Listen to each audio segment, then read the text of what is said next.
Listeners everywhere, welcome to the Movie Show with Joel and Ryan, the weekly fix for your screen addiction and a trusted source for discussion of all things film and television. Please keep in mind that for the purposes of this podcast, Joel and Ryan are not acting as journalists, but rather fellow moving picture enthusiasts. All of their opinions should be taken as such. Also, please be warned that while Joel and Ryan may seem like petulant children, they are, in fact, adults who may occasionally use adult language. While they promise to bleep out all the worst words, it's a good bet you will still understand what they were saying. And now, with no further ado, here's Joel and Ryan.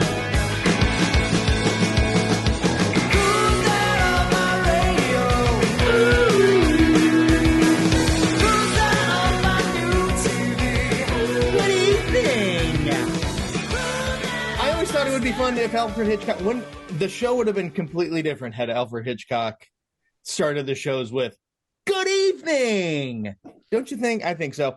Hey everybody, welcome to the Movie Show with Joel and Ryan. I am Joel. And I'm Ryan. And I'm Rob. Rob's here. Woohoo! Rob Dunkelberger's back to join us to talk about more Hitchcock films. It was one of our popular shows from last year. It was one of our most popular shows. All the Rob shows are popular because Rob's like a super internet influencer and everything. Mm-hmm. He's a very knowledgeable, very smart, articulate. He speaks well on the subject. He's good at marketing himself in a way that we are atrocious. We are very much not. Rob, of course, and you can also always find Rob's work at the Stages of Minnesota, reviewing plays. He's that's a busy spot. It is. Yeah, he's every ding dang night. He is seemingly at the theater. Supporting the arts, and that's one of the many reasons we love Rob. So let's give it up, Rob Dunkelberger. Woo! How are you, Rob? I'm good. Yeah, please, I'm everyone. good. You listening at home, please be seated. Please sit back down. We've got a long show to get through. Everybody calm down. I know you're happy to see Rob, our first guest of the season. That's true. How are you, buddy? I'm good. Been seeing a lot of shows. Yeah. Yeah. So. Anything awesome out there that people need to run out and see? If they're listening to this when it first comes out? The Prom at Chanhassen Dinner Theaters is fantastic. Mm-hmm. It's a beautiful show. If you go to their website or their Facebook page, there's also a talkback I did with some of the stars and the director out there that was really special. It came off really well, and there are a lot of moments that really the audience and the people on the stage really connected, and pretty proud of that. And that show just has a great message about inclusion. Mm-hmm. There's a transgender performer as one of the stars. So it had a special connection for me and my son, George, who you guys know. And that's a fantastic show out there. Really a lot of fun. Super cool. Yeah, I have tickets for that in April. I think maybe April like 20th or something. I'm going out and cool. That. But nice. Yeah, so yeah, great. Go see The Prom, everybody. Yeah, this is, hey, little PSA here. This is a not a big departure for Chanhassen, but this is it's a great modern musical and stuff, but it is programming wise, it's a bit of a departure for Chanhassen, and stuff like this should be supported. Yes. So it's, it ain't Oklahoma, it ain't Music Man. And that should also be it's not Music Man? Nope. What the hell? I know. It's definitely a risk, and we talked about that with Michael Brindisi out there, mm-hmm. and he said he expects to lose money on the show, but he's thinking of the long money, drawing in new audiences, which is important for every theater to think about. Yeah, correct. All right, so let's so today, of course, it is another day we've already said we are going to be talking about Hitchcock. Last time we talked about some of Hitchcock's early works, starting the out British period, and today selected highlights from the British period. Right. I'm going to go ahead and play this now because this time we are going to take a little trip across the pond when Hitchcock comes to America. Woohoo! Yeah.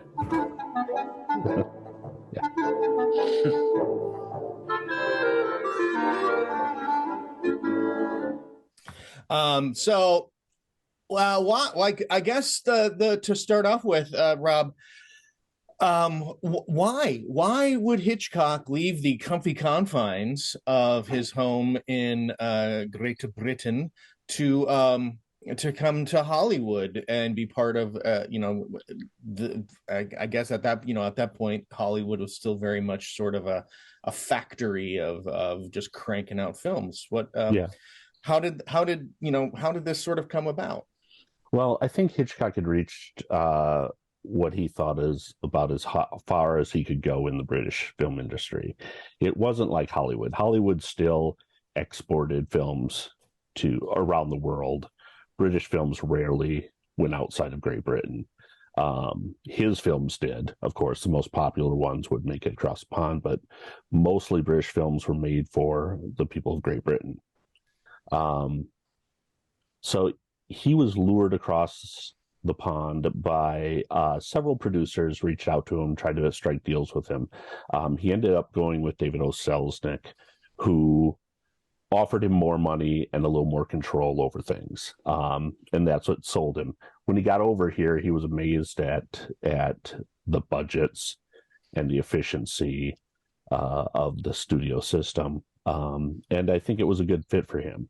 David O. Selznick, the producer, wasn't as good a fit. Hitchcock is known for his control over every aspect of the production. He storyboards everything. He shot everything in his head already. He always said that making the film was the boring part because he'd already filmed it in his head. And one of the big clashes he had with David O. Selznick, who was also a control freak, was that Hitchcock tended to edit in the camera. He would shoot what he needed because he had already edited it in his brain. So Selznick liked to get in there and tinker with people's films. He wanted to have lots of options so that he could re-edit it, restructure the story however he wanted to, and it frustrated him that Hitchcock would only shoot what he needed. That left Selznick with nothing to do. Now, yeah. I came across a quote. A very famous. It's like a crumpet and a quote. Yeah. Yeah. So it's a British quote. It's a quote you say. It's a quote you say with your pinky up. Yes. While sipping tea. That Hitchcock said that one of the best things David O. Selznick ever said about him was that he was the only director he trusted with a film. And I think that's because of the results of the films that they did make together. The first one was Rebecca.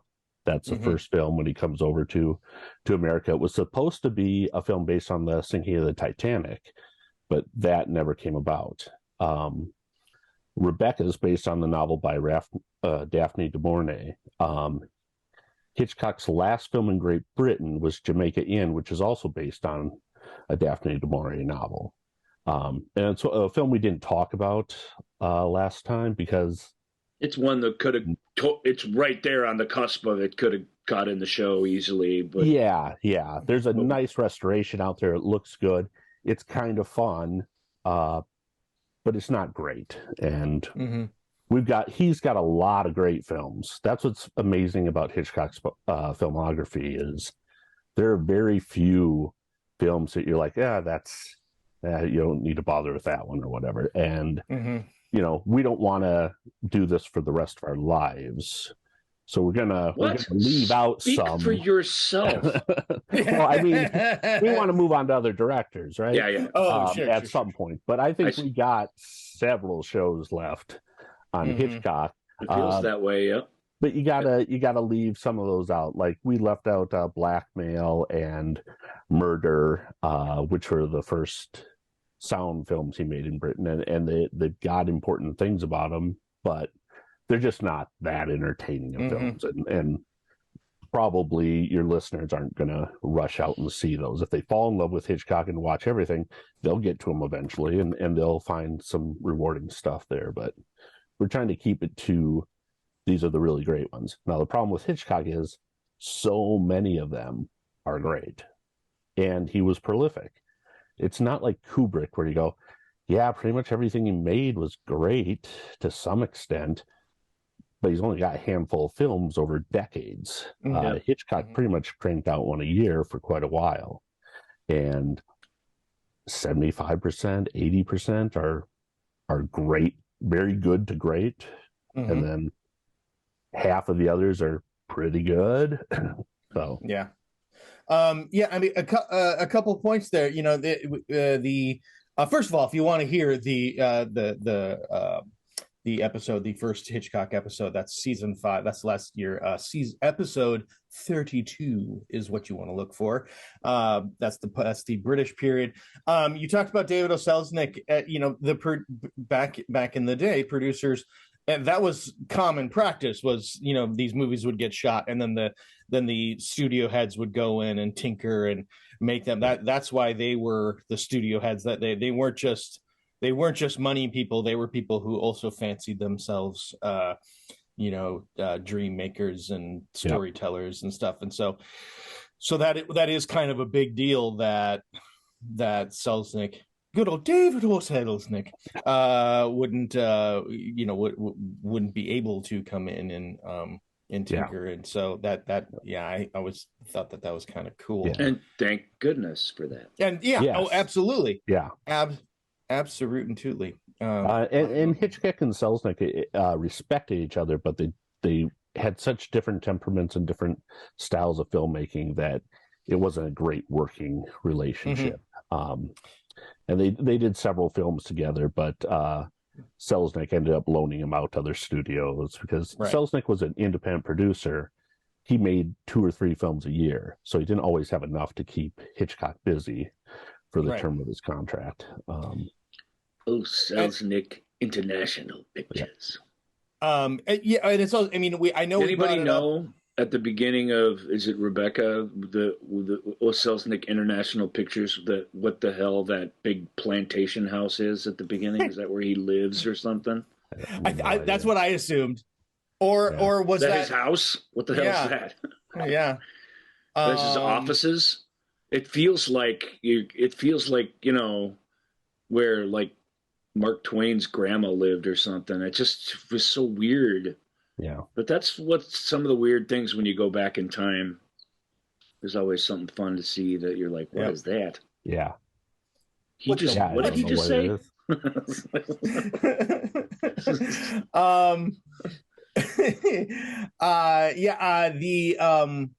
Sorry, I'm looking up to quick seeing if I could find out what that was. I doubt that you can. I asked the question. Well, wait a minute.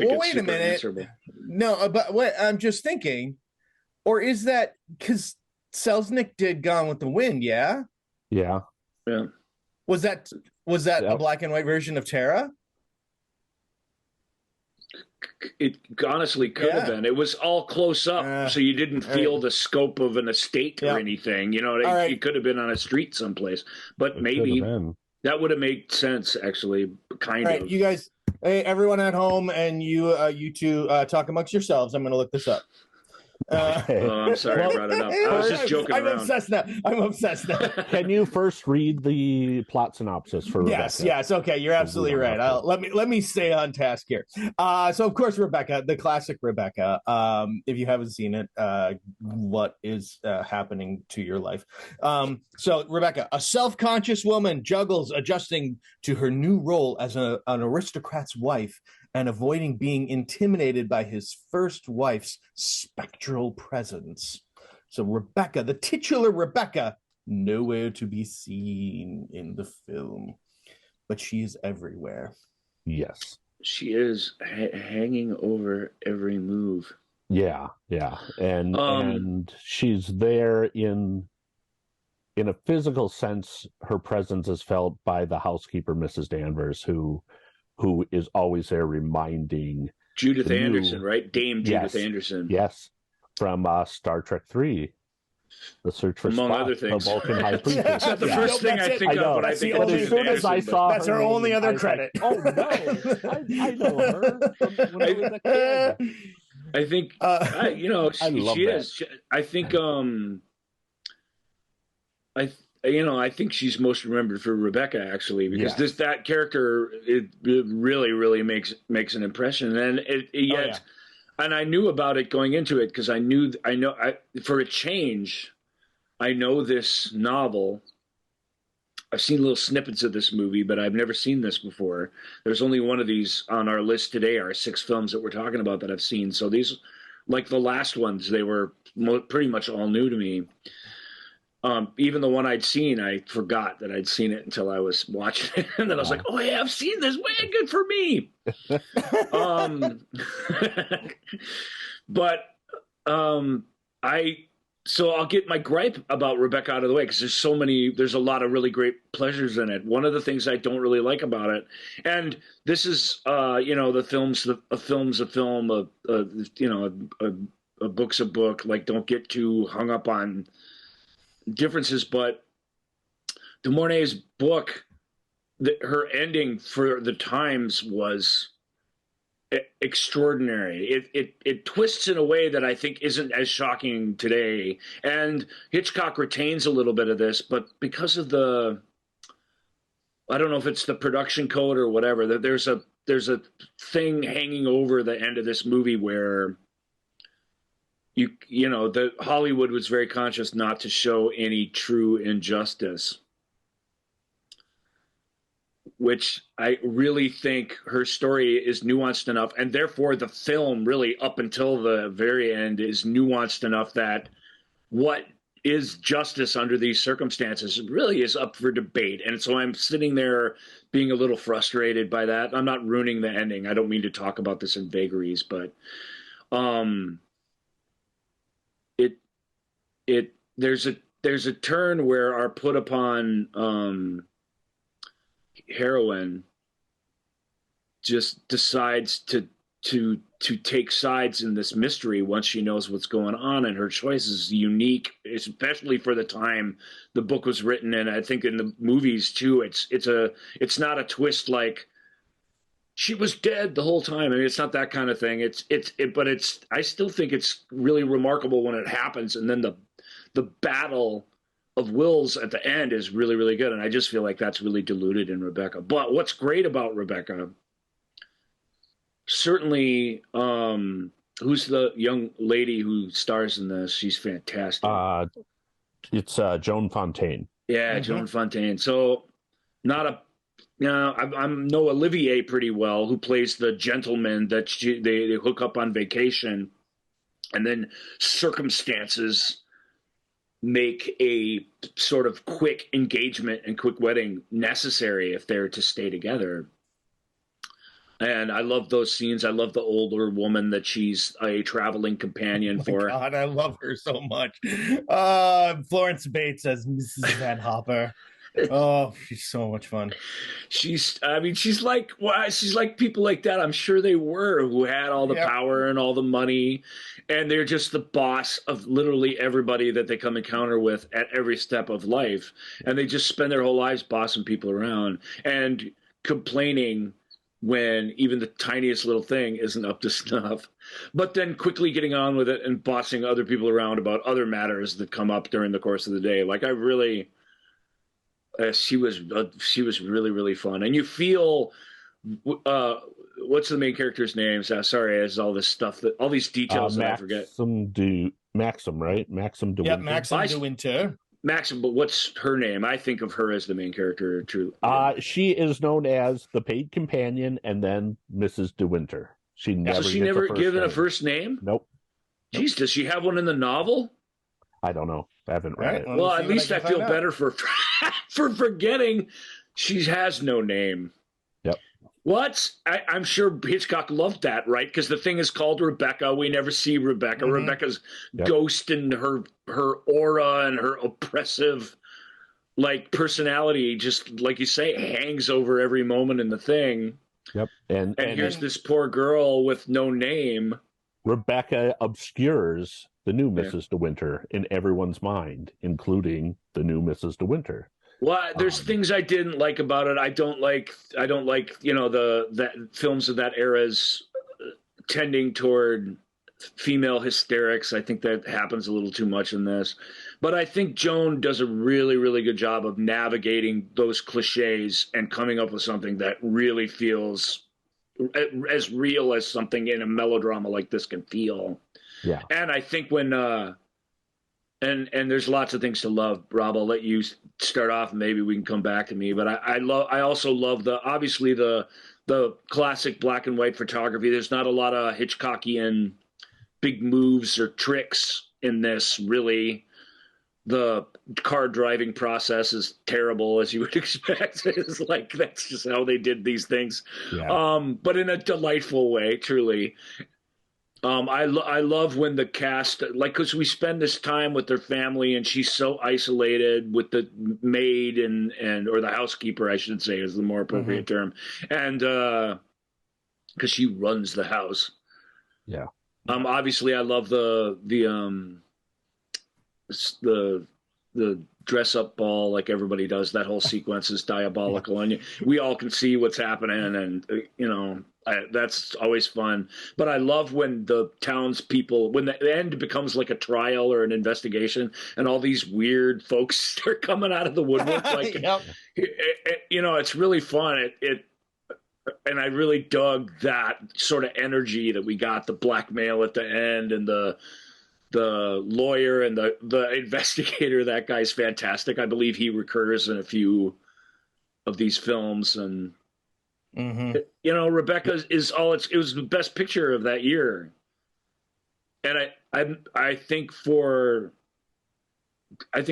technique, but I also think Daphne du Maurier, you got to give her a lot of credit for why this works. The concept is really, really strong, and he sort of delivers on it in the way he can. I suspect if he felt liberated to, he would have kept more of the resolution from the book. I really believe that, but I still found myself, and he does keep to it as much as you possibly can, and yet it doesn't.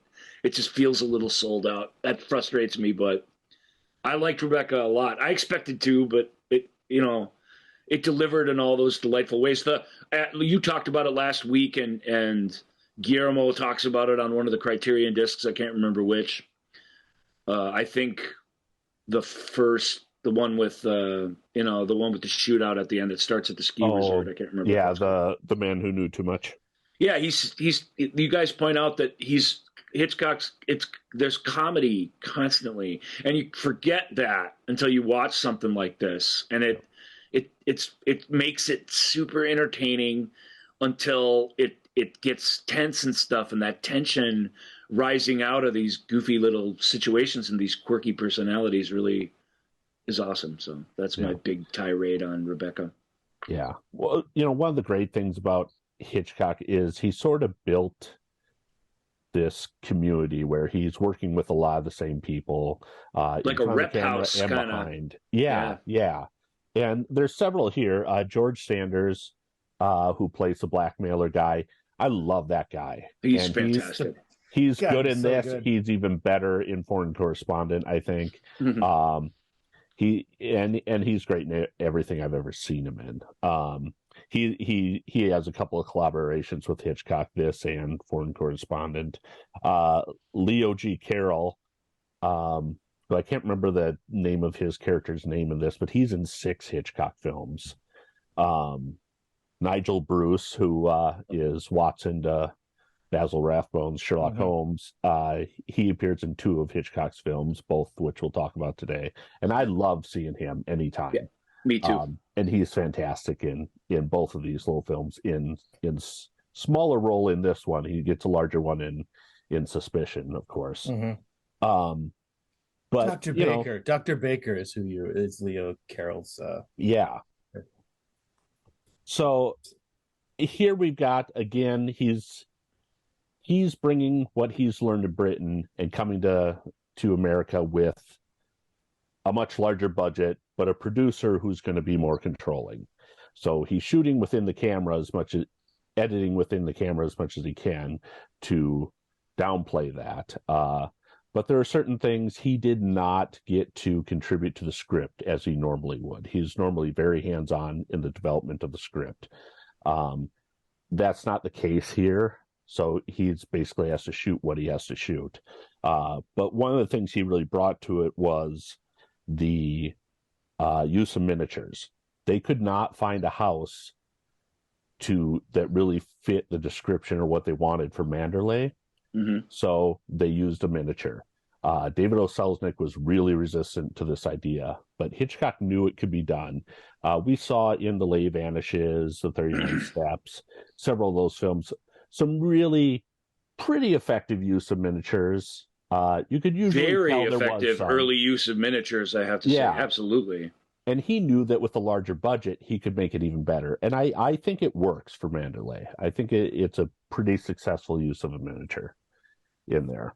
I love it because it even what it lacks in absolute realism, it makes up for in storybook, like sort of magicness, like this place with a name. American audiences, I mean, they read a lot of British novels. I mean, they'll be used to that. Like you say, if they were in England, you walk 20 steps and you trip over a place that could be Manderley. Right. There would be no problem at all. In America, it's like, what? I'm sure they scouted all kinds of stuff and was like, none of this is right. I mean, English manner is a thing, and I like I love the miniatures. Like I say, even though you could recognize them for what they were, because they're really good, but also that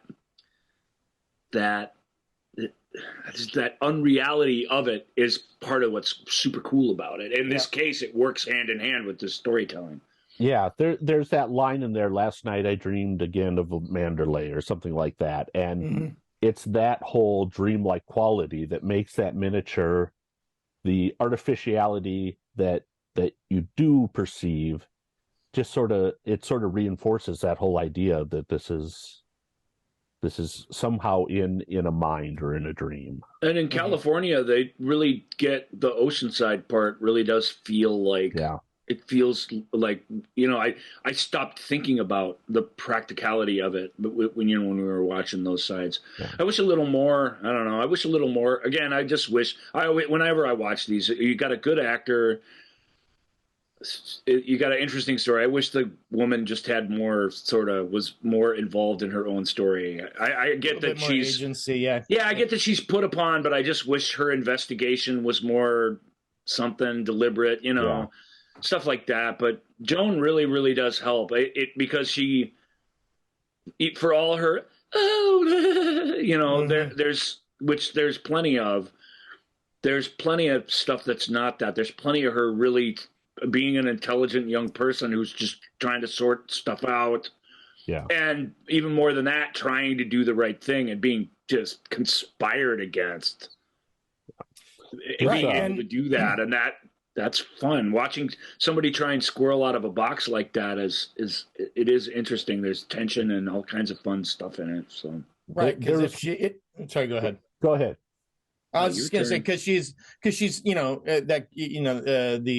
the second Mrs. De Winter, she's not a society person at all. If a person who grew up in society comes into that situation, they're just like, they would take charge. They wouldn't care about if the staff liked her or not, but it's a total fish out of water. I love that lunch scene where the guy's like, "Well, do you hunt? Do you ride?" nothing else really to do here. You must learn to ride. Do you ride? And then he's like, do you ride side saddle or astride? And he's like, oh right, you don't ride. And it was, it's like Colonel Mustard. I called that guy. I don't know who he is. He's so funny. Major Lacey. There you go. He is quite. Well, but it's hilarious. Like this eccentric guy giving this weird speech where he's asking questions that the answers are barely being able to come out. Mm-hmm. I mean, it's funny, but it demonstrates exactly what Joel's saying, which is why I kind of remembered it and bringing it up. She just doesn't belong here. She doesn't know how to interact with a character like this. Yeah. And you see, like Olivier, it's his guests and everything, and he does it by ignoring them. And in this world, that's completely acceptable. So her attempts to be polite and her attempts to fit in are just thwarted by by not having any experience with this. I mean, she has been a traveling companion for sort of a high society person, but an American high society person and an English one as a whole completely. I mean, at this right. It's at the time of Titanic, maybe there was a lot of parallels, but at this point in time, it's a total fish out of water story that's really, really fun. And Rebecca, I love when they come into the room too, just as a visual. I love the Rebecca's little dress lying on the bed like she's in it. That's such a I don't know if that's iconic, but to me that was like. That's as close to actually seeing her as we get. Yep. She's almost there in that shot, and it's weird because I had but I had that same reaction weirdly just when she looks down at the napkin and the cloth napkin and it has the embroidered R on it. For some reason, that to me was a big moment of Rebecca's presence looming over everything. I don't know why that one struck me so. No, I remember that vividly. So sure, that one works. It's really interesting that they do not show Rebecca at all, because there is a point where Maxim is telling the story of what happened that night, and normally you would expect especially a flashback. In this era, showed everything. Yep, flashback is what someone would normally do. In this case, they choose not to do that. They want to keep her, and it's not just the conceit of keeping her out. It just not doing it. I've always said this on the show. Yes, movies are show don't tell. We all know that, but I can't stress enough how awesome it is to watch an actor of Olivier's type just sit there and tell you a story. Mm-hmm. It's really, really powerful if it's done right. And I feel like back then you got a little of that. And I think throughout time, these days, you almost never get it. You get it in TV a lot, which is really strange, where they're patient somehow, and they let people do that without all the flashbackery and all the stuff, Somebody telling a story is such a cool thing, and if it's a compelling story, it's all you need is that, and maybe not every time. Flashbacks are fun, but they're often perfunctory. They just aren't needed at all, and you just did it. You did all that work, and you actually took the tension out of the thing by doing it that way. So I love that. I love that they did it that way. I think that's fantastic. Not just because we never see Rebecca. That's great. I mean, obviously, that's the kind of thing where Hitchcock would be like, well, maybe there's a portrait of her, there's this or that, and he would just go, we almost never see her, so we're gonna never see her. And his whole career that I've experienced so far, and everything I know about reading about him, is that whenever he finds those little things, he goes whole hog at them, which is the way to do it for sure. And frankly, you kind of think that that's going to be the twist, is at some point she'll show up. We're gonna see her somehow, and it's so. Yeah, like even when I can't really make my next point without spoiling a major plot point. So we've done a pretty look. this show, since we've gotten this far without any huge spoilers, this show is gonna have some spoilers in them, because there's a couple of these movies we absolutely can't talk about without breaking down the ending. Yeah. I think, Rebecca, because it's in this classic mystery thing, you can talk about a lot of stuff up until when you know what I mean? Yeah. So it's good that we're not revealing it in this case, but be warned, a couple of these are going to be, a couple of the really good ones are going to be spoiled big time, because I feel like there's a couple of them we can't not spoil to really discuss them. This one we can get away with. Yeah, and here's the deal. I mean, I think we brought this up in the last Hitchcock show too. Is that's, you know, the thing about Hitchcock is you know, a lot of things that we see today, you know, especially in like suspenseful movies and whodunits and things like that, these twists, these tropes of, you know, whatever, these you know, twisty moments or a misdirection, things that are kind of cliche now. That's because this is where they started. So, you know, these twists like this, you know, this is why some of the things are kind of, you know, we're like, oh, that, you know, the Hitchcockian twist is kind of a trope. It's one of the challenges of watching both the last film cycle, although I think less that one, because I think he, in Britain, I don't know if he was more bored or something, but it felt like he was doing something new and crazy that you could kind of feel was different in almost every movie. This particular group, there's some of that for sure. You talked about the miniatures in this film, but it's compared to some of the absolute theatrics that we're going to be talking about a show or two from now. These all feel very mannered and relatively tame stylistically, but you know, it's like you said when we were doing the double feature with the inspectors, you said it's the kind of movie you think there's a whole bunch of, and when you go looking, there just isn't. This really is the special thing that sort of that changed history and that they got the template from. I couldn't watch these with that. I tried to watch it with that in mind, but these are all such plotty films that I just get swept away by them, and I kind of stop watching for that reason. But it's a good point to bring up. It starts here in a lot of ways. And so this is Hitchcock's first film, and right out of the gate, he wins Best Picture. He gets his first of 5 Best Director nominations, doesn't win. The film also wins for Best Cinematography in black and white. And Hitchcock always looked for challenges, technical challenges, things to keep him interested in what he was doing. And we'll talk about one of those experiments later in the show. But in this one, he used deep focus photography, which is something that Citizen Kane is really praised for doing. But he's doing it before Orson Welles did it here. Orson Welles didn't invent it. The big thing with Citizen Kane is not so much of creating all these new techniques or whatever, is pulling them all together in one place and utilizing them to tell a story. But deep focus photography had not been used a lot, and Hitchcock really wanted to use that for this. And, you know, it won an Academy Award for doing that. I think that's a big part of it.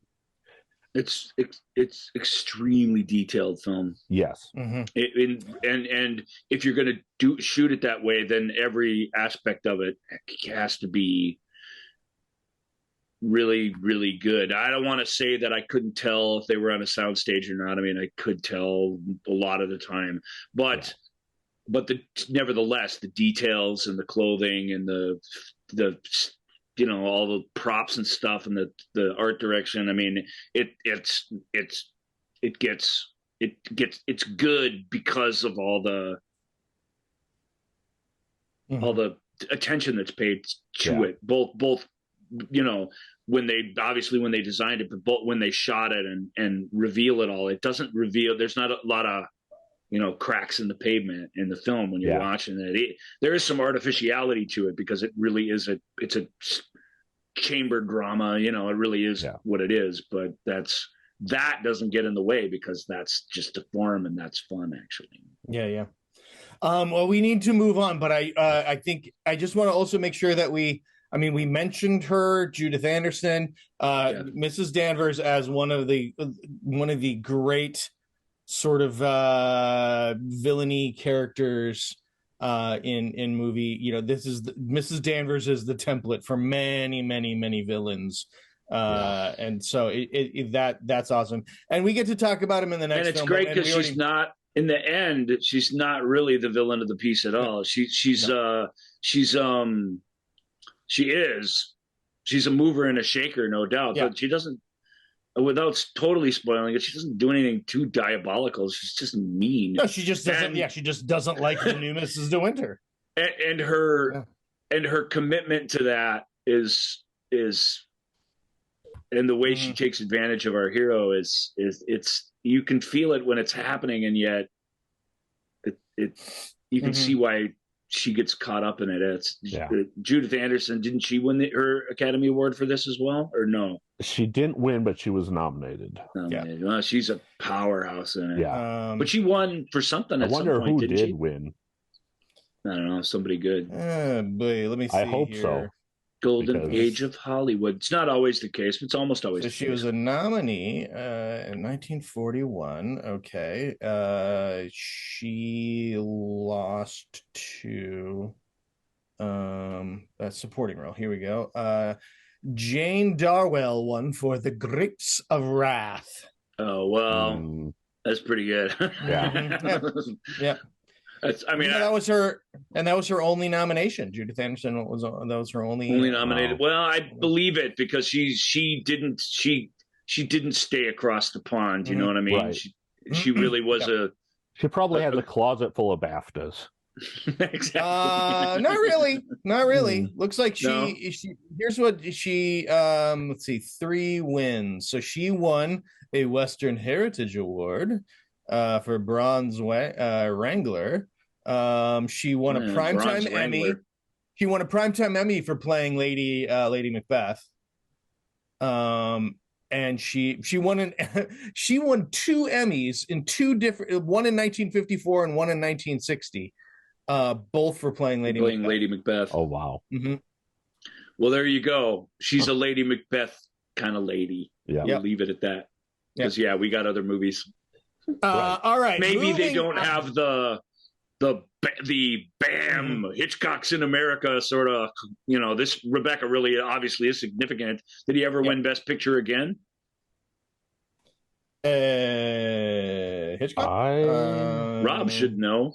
I don't think that he did. By the way, I don't think that he did. No. So he never won a directing Oscar. So never won a directing. Made 5 times. Yeah, and I think in the end, I mean, he got the. The Thalberg Award. He got a Thalberg in 1968. Which and an AFI Lifetime Achievement Award. Mm-hmm. Yeah, and people get that when they have their long-term contributions, you know. But you feel like you would have won an Oscar for something. I can think of a couple of movies that maybe at least should have been really close to tip top. But we'll take a look at those when we get there. What's our next movie, Joel? Well, Foreign Correspondent. We're gonna celebrate, a little bit more George Sanders. Let's who, by the way, real quick, when George Sanders calls Mrs. Danvers Danny, I cackled almost every time. I don't know, I just loved it. But George, we have Foreign Correspondent, which of course is on the eve of World War II. A young American reporter tries to expose enemy agents in London. Bum, bum, bum. Bum, bum, bum. Actually, really all across Europe. What an easy breezy guy this guy is. Who's the Foreign Correspondent? Joel McCrea. I loved. Yeah. We've seen him before, right? In one of these previous films. I'm trying to remember if we have. I've seen him in a lot of things. I love him, but he's got this weird career where he's in Sullivan's Travels, The Palm Beach Story, The Most Dangerous Game. That must be what I'm thinking of him from, because I watched that semi-regularly. The Great McGinty. He's got all these films. And then in 1946, between 1946 and 1976, aside from 2 films, he only starred in Westerns. Yep. Before that, he's in all these great Preston Sturges comedies, this fantastic Hitchcock film, and various other stories. He's just great. He's versatile. He can do all these things, and then he just liked doing Westerns. So it just 6 years after hanging out with the dudes doing Westerns. I mean, during the time period you're speaking of, there's no better gig that you can get really in Hollywood. Mm-hmm. Yeah. I just to say right up front, Joel McCrea is fantastic. It's easy to say that. I don't think there's like any bad performances in any of these movies, but just right from the get-go, this guy, it's hard to explain, but you already, it's his starting point, and that's in the script certainly. Is there an expense account? That sort of thing. But this guy. This is a real hero's journey, and it's an unexpected one. You don't really know you're watching that until it's almost all over. And I loved that about it. I really did love seeing the devil may care douche nozzle turn into an awesome, he gives a crap about everything, Yeah. And I guess it's really that. It's not even his actions so much, which are great kind of throughout or interesting all the way throughout. It's that he changes from a guy who's just apolitical, absolutely doesn't really engage with anything in any way. Kind of like, I guess, a good reporter would be in some way. And he has this weird, old school, chilled out objectivity about him until he doesn't. And I just, that alone, I thought gets you through Foreign Correspondent. Yeah. One of the interesting things I think that Hitchcock does in this one is there's a completely different feel when he is in America. It has this His Girl Friday kind of it happened one night feel to it, a Preston Sturges almost feel, and then there's a Preston Sturges almost change of tone when he gets over to England, and it becomes this spy picture about trying to prevent a world war. And the tone is Hitchcock really grasped the flavor of Hollywood films at that time set in America. Mm-hmm. And then when he gets over, the film gets a little colder, a little more serious. Yep. And that tonal change really works. And I think that's very intentional. I think Hitchcock showed that he could do that screwball almost type comedy setup, and then he could do this. And again, wasn't afraid to do it right in a thriller or in a mystery or in a whatever. Yep. And that part, I guess I knew that somehow, and I just sort of know how these things feel from back then anyway. But that's the part that continues to surprise you, is how just uproariously funny some of it is. Yeah. And it's not because it's never a clown show. There's not this goofiness. Like you say, it's all tone and delivery and it's wit in the language and stuff, and it's the thing we talked about back in the Stephen King shows, where it's just there's always some every man or every woman who's just put upon by this crazy, wacky group of vivid side characters and stuff, and yet in these Hitchcock movies, at least so far, there's a limiter put on them where they only are allowed to steal the show to the nth degree, and it really does feel like they all stop short at exactly the same point. And you feel like that's probably the filmmaker that's doing that too. Joel, that plot synopsis is little of a setup. This plot, a couple of these plots, but this one more than the rest of them is. Mm-hmm. It's hard to even talk about what the story is, so maybe we'll just won't do that with it. But if you like a good old school page turner, this has all the things that a great spy novel has. Mm-hmm. I think it's a little lighter on its feet than a proper spy novel, but it really does go through the paces of that. Yeah. And of course, you can't talk about it without talking about the humdinger climax of it, followed up by a really clever and extremely satisfying final couple of scenes. and just that pure, and it's not the latter is pure entertainment, and you just feel great when you're done watching it. But the former's tricky, and there's sort of harsh. There's almost a nastiness to the action sequence that ends the film, and a weird sort of irony, like a cold irony, like. And hard to explain what I'm trying to say by that. I'm not trying to totally spoil what it is, but there's what for my money, an all-time great. We've seen a few of these shootouts. We saw the end of The Lady Vanishes. It's big moments.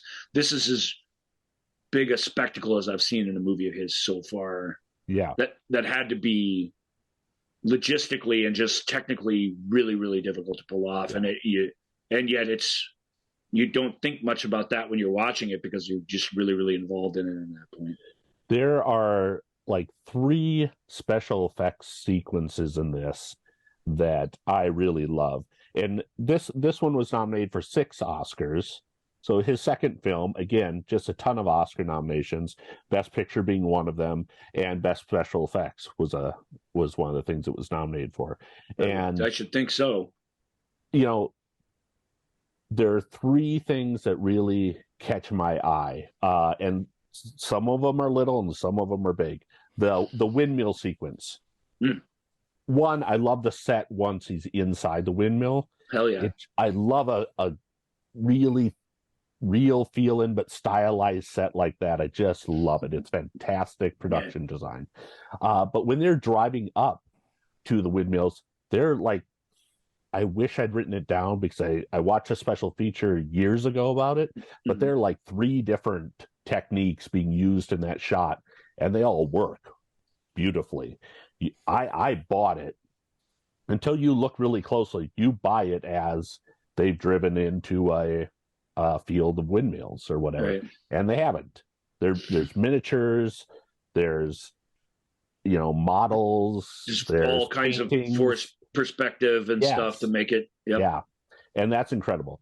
There's a sequence where George Sanders' character has to escape from he's being held by some bad guys and he jumps out a window and goes through the awning below, and I just love that scene. That's like an action scene you'd see in today's movies, and they didn't really do stuff like that very often. And it works. It plays as real, and you're like, holy cow, did he just do that? I love that. And then you get to the plane crash, and we won't say who's on the plane or why the plane crashes or who's trying to whatever, but there's a plane crash, and it is fantastic. Nothing even as stylistic and fun, and this one is flamboyant in a way that Rebecca is very, very tight and mannered. Yep. But still nothing prepares you for the plane sequence. It prepares you for that because it's just not the kind of thing you see in movies like this or movies of this vintage. And it anything bad that I could say about it from a story perspective, the technique and his storytelling is on such a high level at that point that you're just absolutely sucked in. I wasn't ready for it. I just can say that. I didn't know that was coming. I mean, I knew Foreign Correspondent. I knew a little bit about it. It was exactly what I thought it was going to be until it really was, even from a plot standpoint, it really is exactly what you think it's going to be. But that sequence makes it a whole different thing. That set piece is it's a stunner. Yes, it is.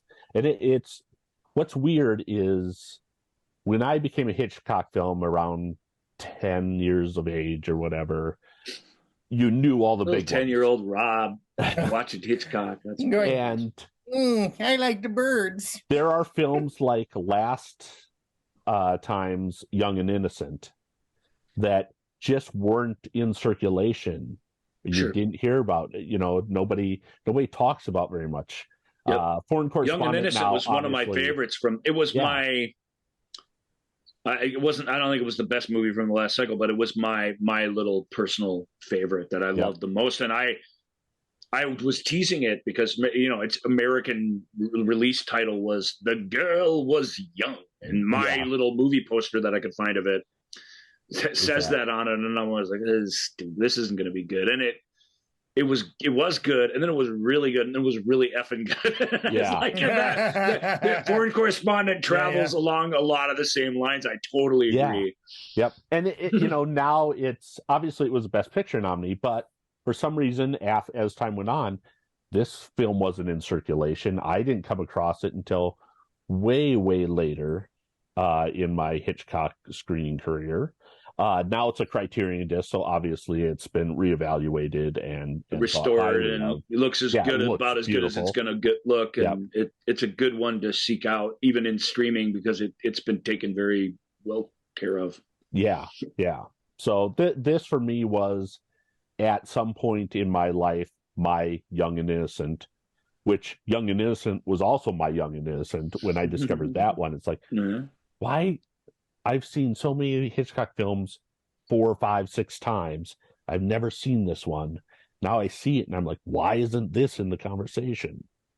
Well, and this is great. Yeah, it's really good. And we should mention too we've seen this thing where the guy and the woman clearly are trying to achieve the same thing and yet are at odds completely together. And not just, certainly interpersonally, that you expect some of, but more than that, the way,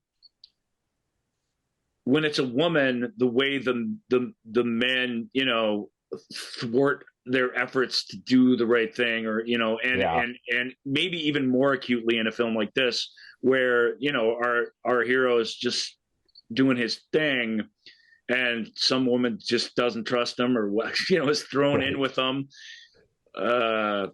It's big time in the next film, and just literally acts against him, like plays the antagonist in not just like I say, not just an interpersonal way, but in a plot way, really works against your guy until somehow they don't. That's a fun thing to watch, and it's really, really effective. Here, that big banquet that he's at, that whole section, it's a little broad comedy for me, but it's still really entertaining and delightful. I dug it. And I liked her whole vibe. She's the opposite of him in every way. She is an activist. She cares about all this stuff, and his attempts to ingratiate himself onto her when he's entirely not worthy of her is fun. And it's fun watching him sort of earn it throughout the film too. I think Hitchcock was really, he's the master of suspense, but he's also master of judicious use of humor. All of his films have that in there. Even a film like North by Northwest, which is in the running as my favorite Hitchcock film. I've seen it dozens of times. When I saw it at the Riverview with a theater audience, that was the first time I'd seen it in the theater. Mm-hmm. I was shocked at how much humor there was. When you're seeing it with a group of people and everybody laughs and you laugh too, instead of going, at home, you're like, yeah. Right. I would encourage anyone to see any of these films in a theater if you can with an audience. Mask up, of course. I'm not saying don't mask and go get COVID, but it is a different experience, and the humor really plays well in all of his films. It sort of goes past you when you're watching at home alone or whatever. It's like, you recognize the humor, but it really is true. Watching really at home, especially with comedy, is a different experience, and these are designed with the group audience in mind, very much so. Not all storytellers focus on that or even think about that. And it takes all kinds. Like, that's not necessarily a bad thing, but you can feel when Hitchcock is playing a trick on the audience. You can feel when he's throwing the audience a bone, but you can feel that he's always aware of them, or at least what he thinks they're going to be. And this is full of little moments like that are really, really great. So one last thing on this, the ending. There's a speech at the end in a broadcast, and that was added at the last minute. They had finished shooting. Hitchcock had gone over to England, and when he came back on, like, I'm going to have the dates wrong, but it's something like July 3rd, he came back and said, word is that Germany is going to start bombing England. On, like, a couple days later, Ben Hecht came in and wrote that final scene, and they shot it. And after that, like a few days later or a week later, Germany started bombing England. And it's Hitchcock's getting his plea to America to consider joining the war, really.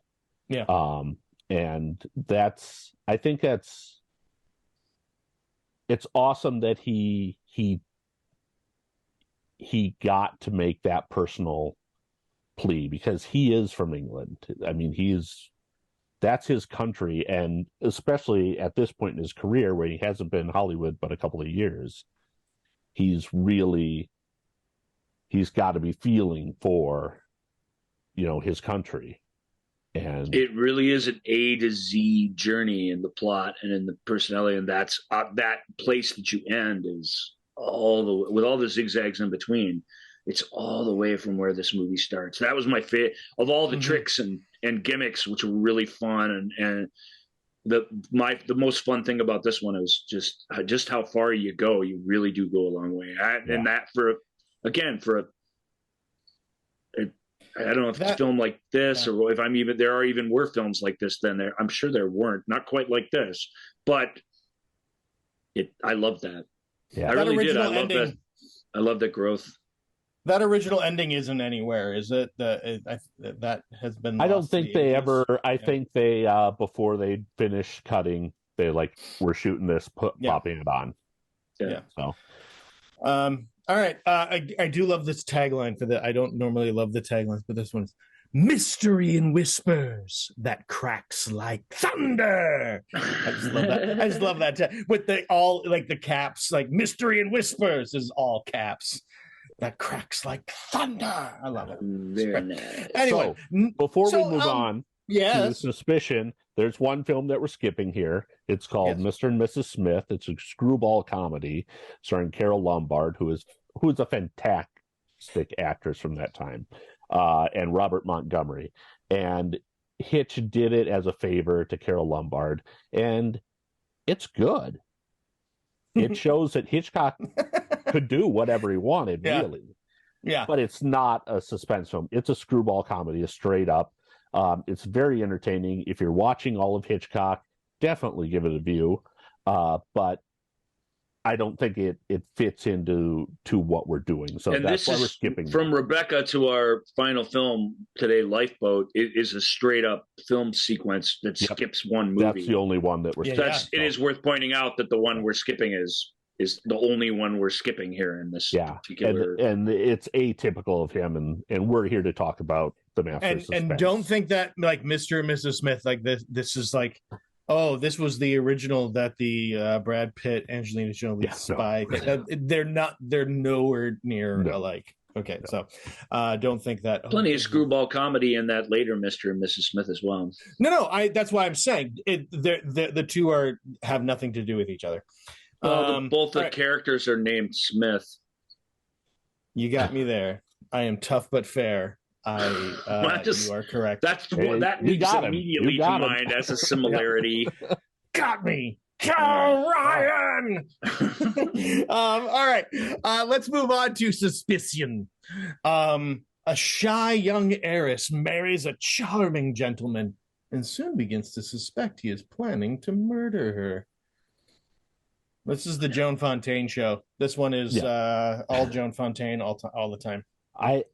You'd have to double check. I think she won the Oscar for this one. Yeah.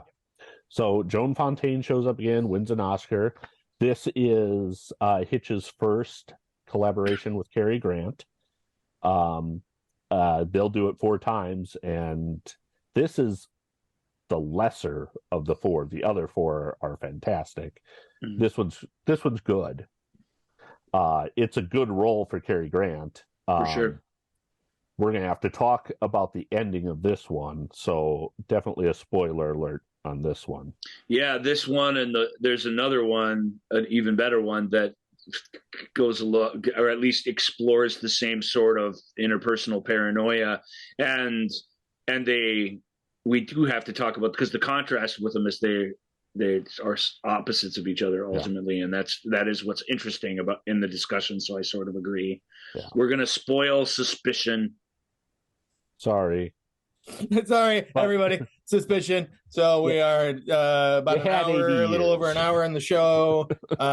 So we did a really pretty good job. I mean, other than there's a plane crash and foreign correspondent, we did a pretty good job of not spoiling really much of anything. So right, and there ain't no Rebecca and Rebecca. I guess we spoiled that, but so we get she never does appear. If as a modern audience member, you might be thinking she's going to like jump out from behind the curtains or something, right? Rebecca, or be floating up at the top of the ceiling, or who knows what, Suspicion. So a lot of the main cast in this is people that we've seen in other Hitchcock films or will see. Cary Grant, Joan Fontaine, Nigel Bruce is back in this one in a much larger role. And as always, he's just delightful. He just plays that goofy British guy so well. I love it. And also we have Dame May Whitty, who was in The Lady Vanishes, pops up in this one as well. So did you read the synopsis? I did. A shy young heiress marries a charming gentleman. Oh, they're so in love.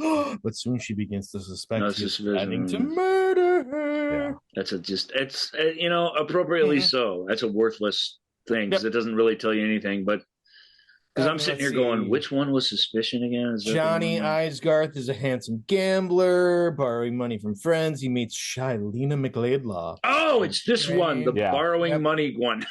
That really helps a lot, Joel. Thank you. That really does help a lot. Now I know it. Yeah. Okay. It's only after the honeymoon that she discovers his true character and starts to become suspicious when Johnny's friend and business partner, Beaky, something happens. Played by Nigel Bruce. Yep. That's a great role for Nigel. He's so funny in it. It is. He it's hard to explain, but he's such a bumbling guy who doesn't know what's going on until he seems to continuously, instinctively either diffuse things or light fuses in things, all of which sort of need to be done. He's like the movie's guardian angel, if I'm remembering the film correctly, in a really, really weird way. Yeah, he's sort of like this random catalyst for whatever direction the plot's going to take. Right, exactly. I mean, it's funny because you do expect him to be there to give you some laugh lines and to react to stuff and to maybe be a confidant for either of them at any given point in time. But he really does. A catalyst is the exact right word. That is what he is. He if this thing was ever going to get as boring as a movie, or if this story was ever going to get just diffused of tension, he just is there right at the right moment to say or do the right or wrong thing. And it's really fun to watch, actually. He must have loved that character on the page, because he makes the most of every single one of those moments. And Cary Grant, who I'm more familiar with from the the adventure movies, the Gunga Din and what's the French Foreign Legion one, Beau Geste. So when I see him as this guy who, and it's great because it's like it has real star power. No offense to like Joel McRae or some of these other really cool people, or even Olivier, but when Grant comes in, he's like, you could just kind of feel like there's almost a little glow around him, and this story uses that to great effect, because you sort of do trust him and you think this is all on the level and you think he's not going to be a constant screw up. And when he ends up, when his natural charms wear off and you realize sort of what a dork he is, you always, and the film makes the most of this too, you're always waiting for the other shoe to drop where suddenly, he jumps out at you with a butter knife or something. And the movie subverts that too. And so it really is like a juggling act of a thing that keeps you on your toes. I don't think it's a very intense film, like Foreign Correspondent or even Rebecca is at times, but there's so much tension in, and Joan Fontaine again, and what could have been Hitchcock gets credit for this too, but certainly she helps a lot. What really could have been an annoying, oh, what do I do character. And she just really, there's a couple places maybe, but just really doesn't fall into any of the pitfalls of that, which made this great. Until a moment ago, I forgot what this movie was. And now it all came back to me when you said money issues. I'm like, oh yeah, right. I remember now. For my money, this is the worst film of the bunch. But it's still good. Yeah, it's still very good, I think. But I didn't know what was going to happen, where we were going with that. It just doesn't hold up after you've seen it. And I think we have to talk about the ending here. It's not the ending Hitchcock wanted.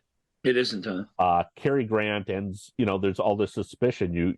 You're led to believe that he's actually trying to kill his wife so that he or is going to feel compelled to kill her more. I would say more, but it doesn't feel like he's plotting to do that. But you do feel like this could happen. I mean, if he gets desperate enough or whatever, absolutely. And you feel like he may be responsible for Nigel Bruce's death.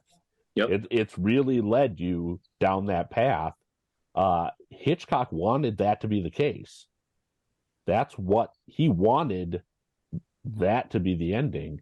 And the studio wouldn't let Cary Grant be a killer. It's weird because that's what I liked about this, was that he wasn't ultimately. I mean, I hate to say that because I get that that's not I feel like Hitchcock he got his cake later right away pretty much on that account. So I don't feel too bad for him, because I like the contrast. I like that sometimes it's not, sometimes the bad guy gets away. Sometimes the lawyer character in Law and Order loses the case.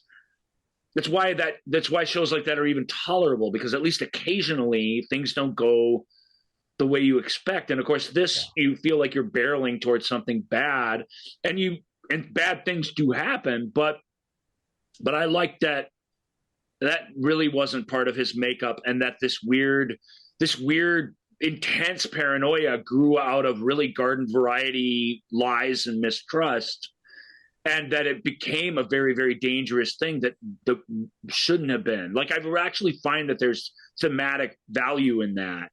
And I didn't feel even like the movie robbed me of a big suspenseful gotcha ending. I thought it could have gone either way right up till the end. And then when it went the other way, I felt like that's pretty cool. That's the less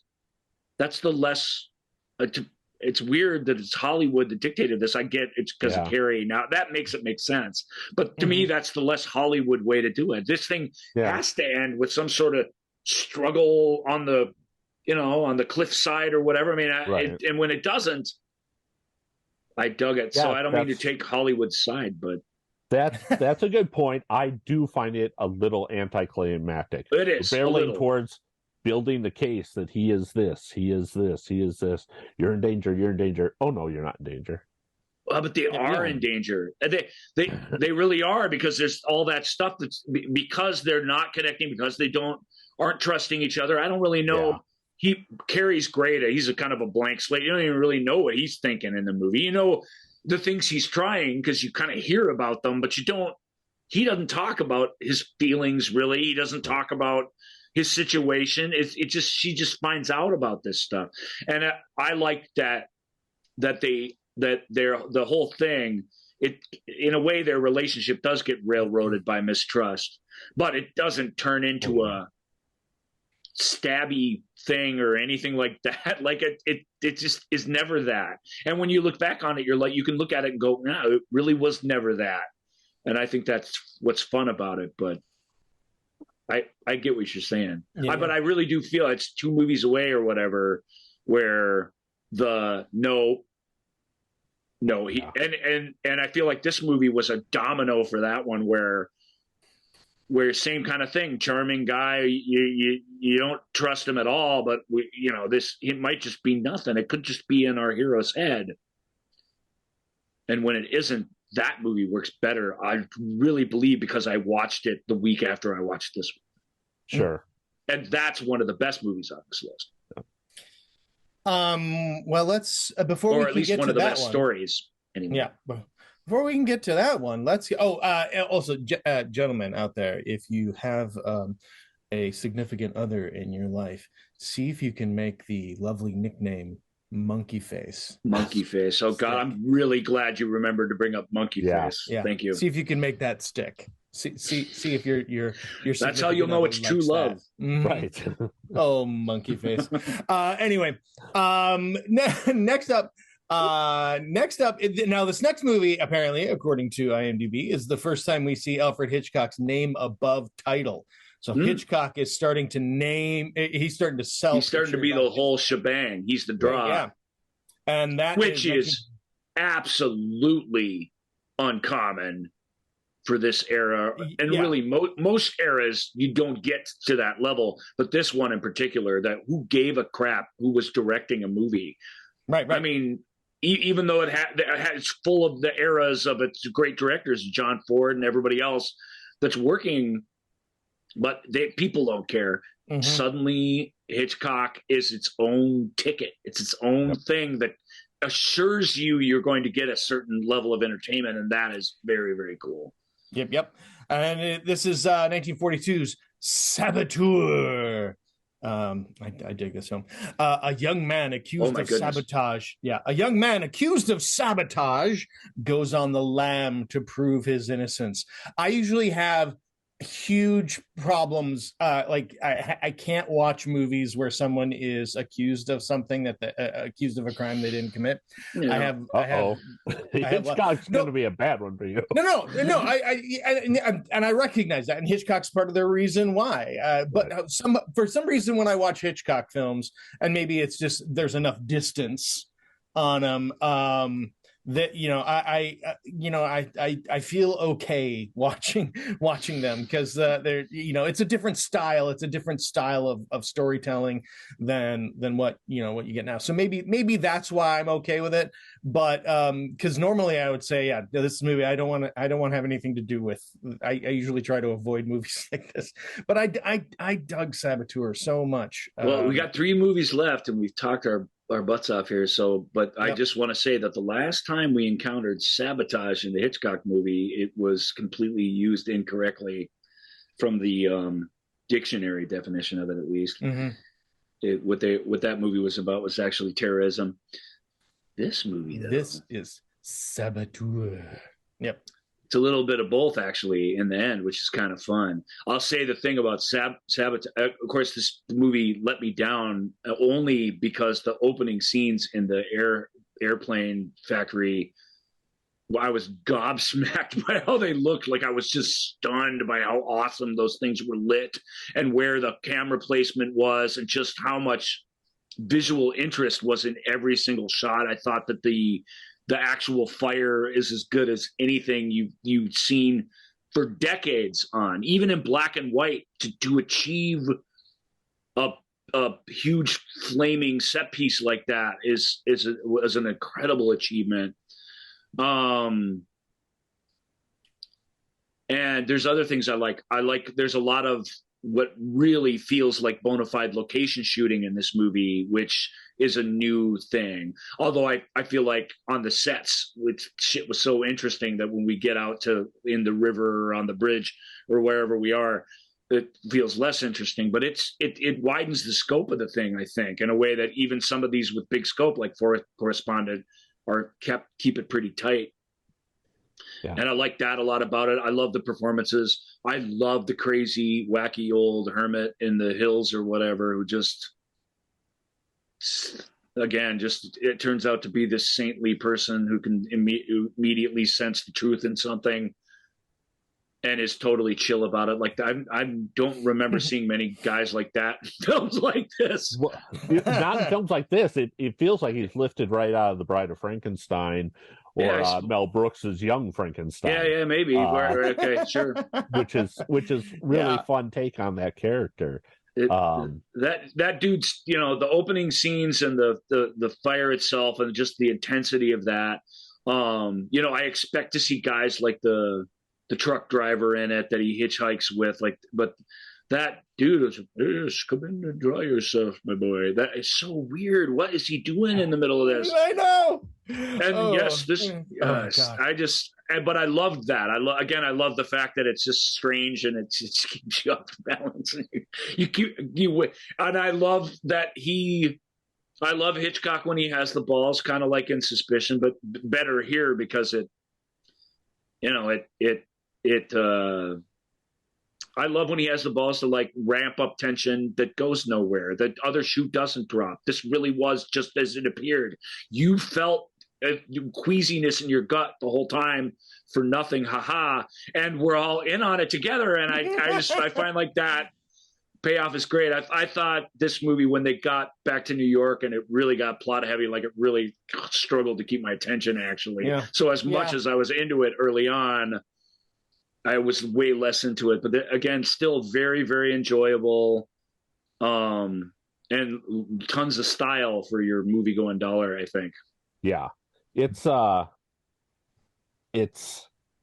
another young lady who just really Priscilla, sticks it to our hero until she finally doesn't. Priscilla Lane is the heroine in this, and if you've seen Frank Capra's Arsenic and Old Lace, that's another big film that she was in. And she's just a delightful actress. She's really fun, really charming and fun. And when this character decides to bring the hammer down, she's in charge. She really does. Who's the name of? We should name the man on the run. Robert Cummings, and he's in two of Hitchcock's films as well. So we've got another repeat person as well. But they're a great. We've seen this now several times before, and they're a great team up with lots of great chemistry, and they are clearly having fun being at odds with each other. He's really Cummings. I don't know that I've seen him in anything before, but there's almost an outside the story actorly affableness to him and the way he interacts with her, just letting her take stage and stuff. It almost doesn't feel super competitive. Right. Yeah. And it makes her stuff, I think, more sharper, and I love watching that. That balance is really, really great. Yeah. This is sorry, go ahead. Go ahead.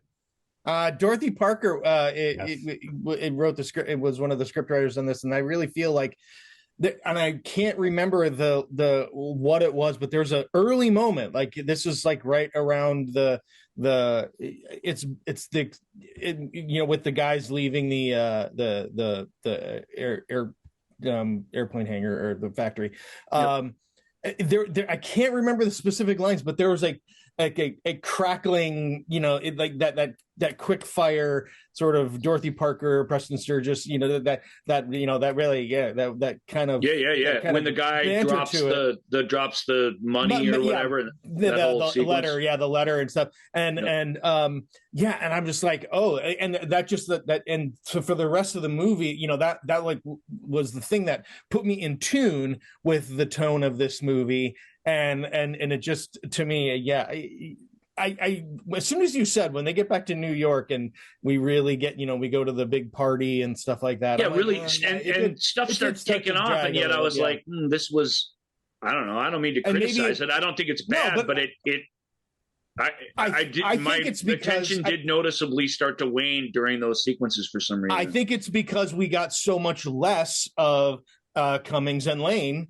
And their interactions and their banter, because they get separated for large chunks of that third act. So I hear you there. But the script really crackles on this one. Hitchcock has several themes that he likes to come back to. The Wrong Man is one of them. And this is really sort of a remake or a reworking of the 39 Steps. You've got that same relationship between the two, the two romantic leads, and and that you've got all these near misses, these narrow escapes, things like that. I love the train sequence when they hook up, or it's not a train, but the caravan, the carnival, the circus. Yeah. And here again, we've got Hitchcock using forced perspective there. He's got little people far away as big people, and has built everything on perspective. Those characters are really quirky and weird and fun, but they also say some stuff that's really kind of beautiful. It actually redeems that sequence, because I love the way it looks, but I really do feel like here's a parade of freaks doing freaky stuff. And it isn't just that, but it is that also. So they're noble freaks. Yeah. And to me, I was like, but I love the way it looks and stuff, and I think it's pretty fun. Yeah, my single favorite Priscilla Lane moment is in that the Siamese twins. They crack me up. Yeah, but when real sisters like going at each other, and you can really feel the lived-in nature of their differences and stuff is very funny to me. My favorite moment, she's when the cops come in to sort of inspect what's going on in the circus train caravan, and they look at and Priscilla's just Pat is sitting there, and they're like, look at her, she's sitting, she's so whatever it is, and she's sitting on a box full of snakes, and Priscilla just has this little tiny like. Because we've established that little look of, we've established that, like she didn't want to stay behind because he, scares her with talk of snakes and poisonous snakes and dying of snakes and stuff like that. And then she just gets this little moment of where she knows she can't react, but where she is told she's sitting on a giant box of snakes. And it made me very happy. It was a lovely little acting moment. Also, iconic monuments, right? I mean, we got to at least mention those, because that's a trope that is well underway at this point, but that we haven't seen for a few films really. And now we get two big ones in this one. My favorite one, the Hoover Dam. That was really fun, and just the fun way that factors into the plot and the. It's hard to explain. It's almost like expositional talk that they're having about it. I guess the reading about stuff that's interesting in Wikipedia nature of that, like, just appealed to me. I actually really, really liked all that. And I like that guy that he's traveling with at that point. That's really fun too. The actual spy guy is yeah. This film is filled with quirky little moments like that. He wishes his son had been born a daughter. I know. He talks about that for a while. It's just like, he's weird. What is this doing in this film? I guess that I don't know who it is. Is this based on a book or anything, or is it Dorothy Parker? Or do we think that's Hitchcock, or is it a nice little storm of everything? Several screenwriters on this, Dorothy Parker being one of them. I can't remember. I don't think she was brought in to beef up the banter. Probably, yeah. Yeah, certainly. Yeah. Well, that stuff is funny, man. The cab ride with those two guys. And again, a leading guy who's really comfortable in his own shoes, keeps his own presence, but lets the other people take stage. That very much in those interactions. Like I say, I don't know Cummings at all, but he really did a nice job in a movie that requires him to really react to some crazy stuff. Yeah. There are all these moments of that weirdness. There's another one when Priscilla is being held captive in a skyscraper at the end of the building. Yep. And she orders a milkshake and pays for it, and the guy gives her change. It's just like, I know. Your captive is allowed to order a milkshake, but you're going to make her pay for it. Hey. Yeah. It was a more mannered time. I think we can get away without. Without spoiling what the other monument is, and let the viewers experience that one for themselves. It is foreshadowed in the movie what it's going to be. Yeah. Yeah, I mean, it's a great little set piece. It is. It's a nice set piece. I guess we'll leave it. I don't know. I mean, we can talk about it too, but I feel like we're running out of time, and maybe we can. Yeah. Maybe we can leave the final few pages of this one like. Yeah, we have two really. This is a really fun film, but we have two really good films to talk about left too. So let me just say one more thing about production design, that the that last monument is really well done, I think. Using some forced perspective again and a matte painting. There a lot of it until the big moment, which just is hard really for people to even pull off today. It's just a thing. We've seen it in dozens of things, hundreds of things even. It's a very stylized fall. Yeah. And it's not bad. I mean, I'm sure for the day it was sort of magical looking, and it still has that neat creative feeling to it, but it doesn't. And then like a lot of movies from this era, I get that there's not much else to do after that, but it just feels like the curtain comes down on this one really fast after that happens. Well, yeah, that it really does, because really the one guy who was going to be able to clear him isn't going to be able to clear him anymore, and it was like, well, okay, I guess we're just gonna take everyone at their word. Yeah. Real quick before we move on, this is the last movie of the show that Joan Harrison is credited as a writer on, and we need to, Joan Harrison, a long time, started out as as Hitchcock's secretary, and like worked her entire career working with Hitchcock, and integral part of the Hitchcock story. And hopefully we'll get a chance to talk. Norman Lloyd also is. Oh yeah, Norman Lloyd. Oh my God.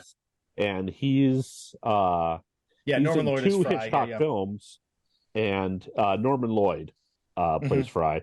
And he also worked with Hitch for quite a while. He as a producer and a director on his TV show, both his TV shows, the Alfred Hitchcock Hour. And Norman worked into his 90s, so he has a list of credits as long as many people's arms and put together, because but seeing him as a young man, like, just taking big bites out of the scenery was really, really fun. That was really fun for me, because I love Norman.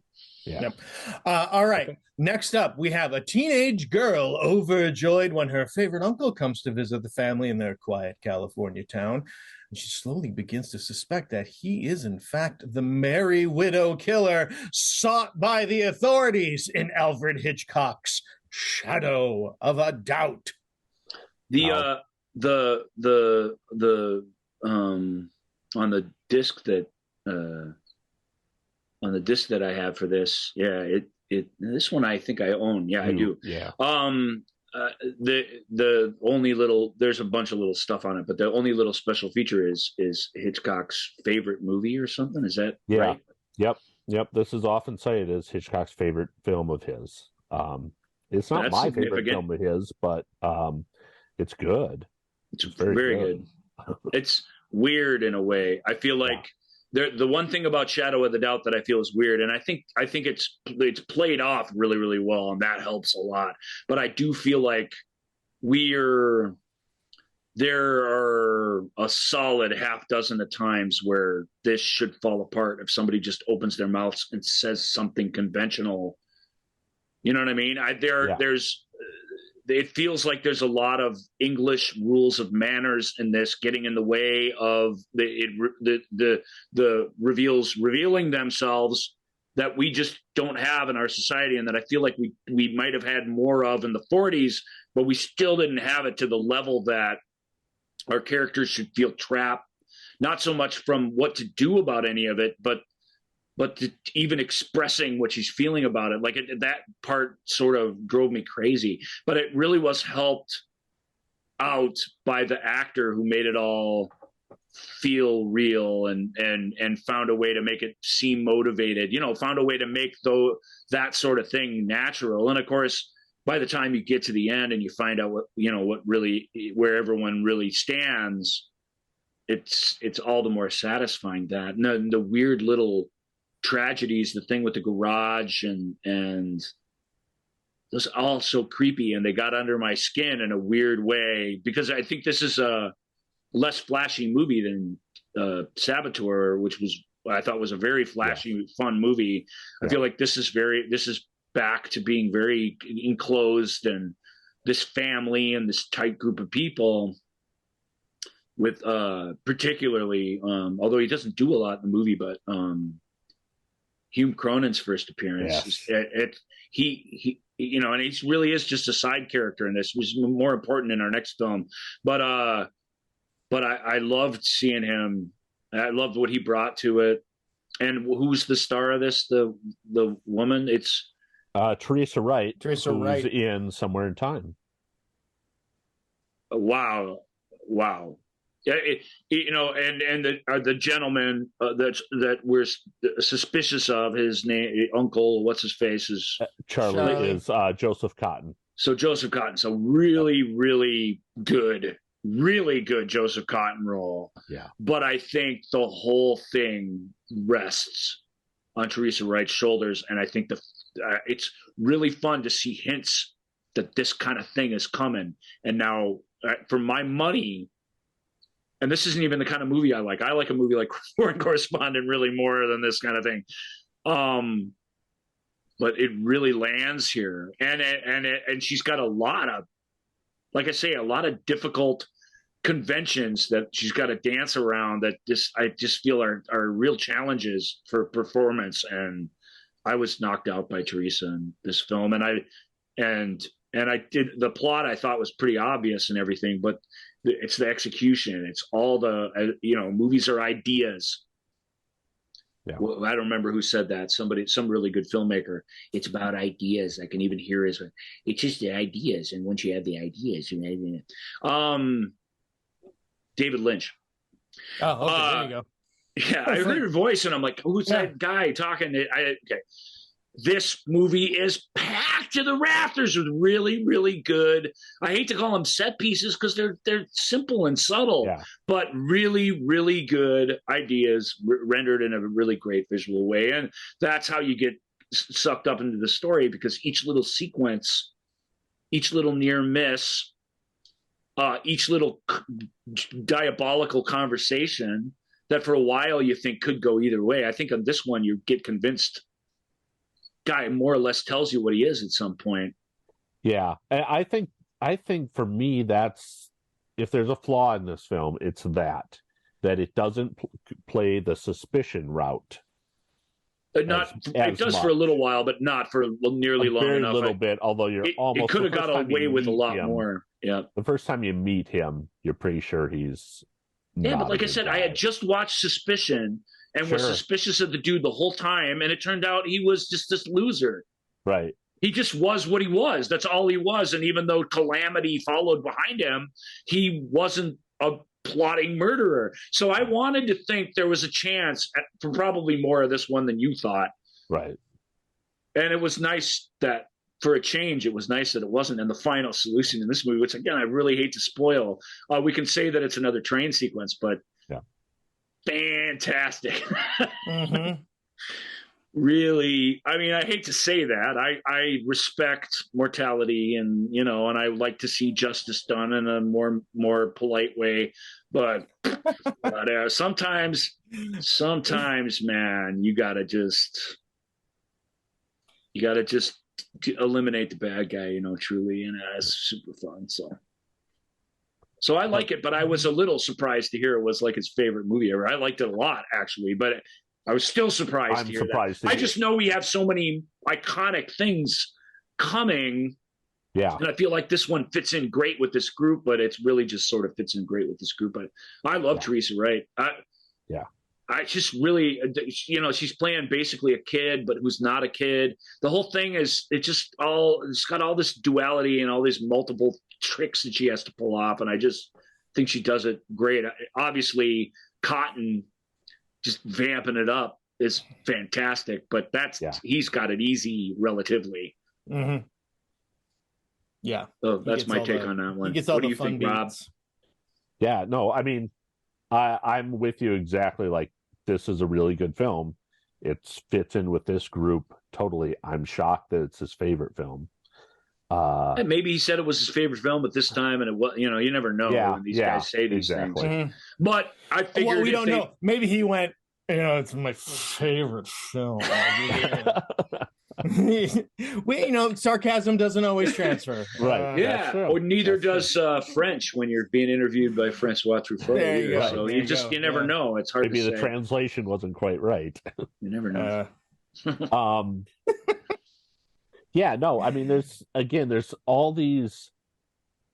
This has a totally different feel from Saboteur. That one can be super corny. Mm-hmm. This one is small town America, and it's not super corny, really. It's just small town, a teeny quirky. bit, because I think movies of this era feel that way to us.